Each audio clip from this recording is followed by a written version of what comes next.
গাজরের কেক যে এত স্পঞ্জি এত টেস্টি হতে পারে আমার আগে জানা ছিল না। প্লিজ ভিডিওটি শেষ পর্যন্ত দেখবেন এবং বাসায় একবার হলেও ট্রাই করবেন। হ্যালো এভরিওয়ান, আসসালামু আলাইকুম। সবাই কেমন আছেন? আমি আল্লাহর রহমতে ভালো আছি। আজকে আপনাদের এসি চ্যানেলে স্বাগতম। আমি আপনাদের আজকে ভিন্ন ধরনের রেসিপি শেয়ার করতে চলেছি। রেসিপি হচ্ছে গাজরের কেক।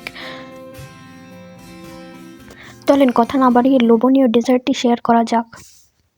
ফার্স্টে 4 পিস গাজরকে ভালোভাবে ধুয়ে নিয়ে এখানে হাতকড়ানির সাহায্যে আমি ভালোভাবে কুচিয়ে নেব। দেখতেই পারছেন আমি গাজরগুলো কত সুন্দরভাবে কুচি কুচি করে নিচ্ছি। আপনারাও এভাবে কুচি কুচি করার চেষ্টা করবেন, তাহলে এটা দেখতেও সুন্দর হবে এবং পরবর্তী স্টেপটাও খুব ভালোভাবে করতে পারবেন।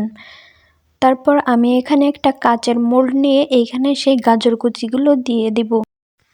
এখন আমি কেক তৈরি করার জন্য রুম টেম্পারেচারে থাকা 4টি ডিম এখানে আমি গাজরের ভিতর দিয়ে ভালোভাবে মিক্সচারের সাহায্যে মিক্স করে নেব।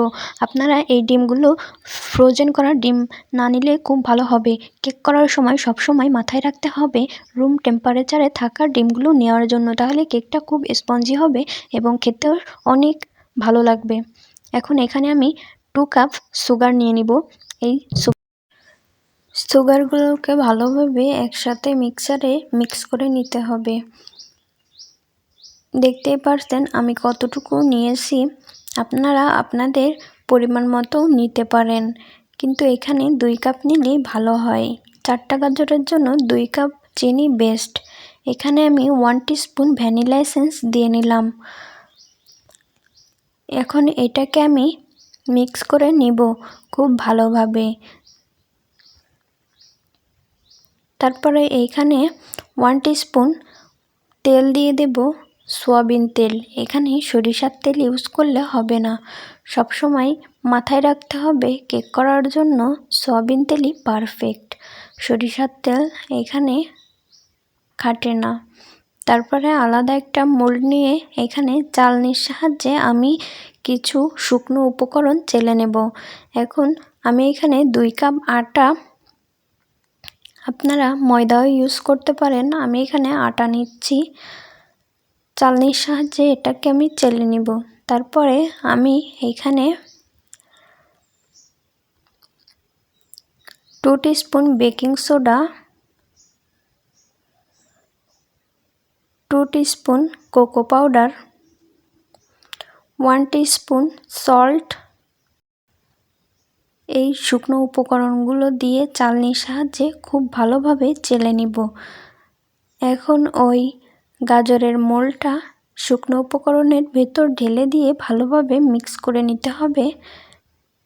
এমনভাবে মিক্স করতে হবে যাতে ভিতর ভালোভাবে মিক্স করা হয়ে গেলে আলাদা একটা কেক বেকিং করার জন্য প্যানে তেল ব্রাশ করে নিয়ে 40 থেকে 50 মিনিট ওয়েট করতে হবে 170 ডিগ্রি থেকে 340 ডিগ্রি সেলসিয়াসে। আমি এইখানে শুধু গাজরের কেক তৈরি করার রেসিপি আপনাদের দেখাচ্ছি না, এখানে আমি কেকের ওপরে যে সাদা লেয়ারটি বা ক্রিমের লেয়ারটি দেওয়া হয় তারও রেসিপি আপনাদের সাথে আমি শেয়ার করছি।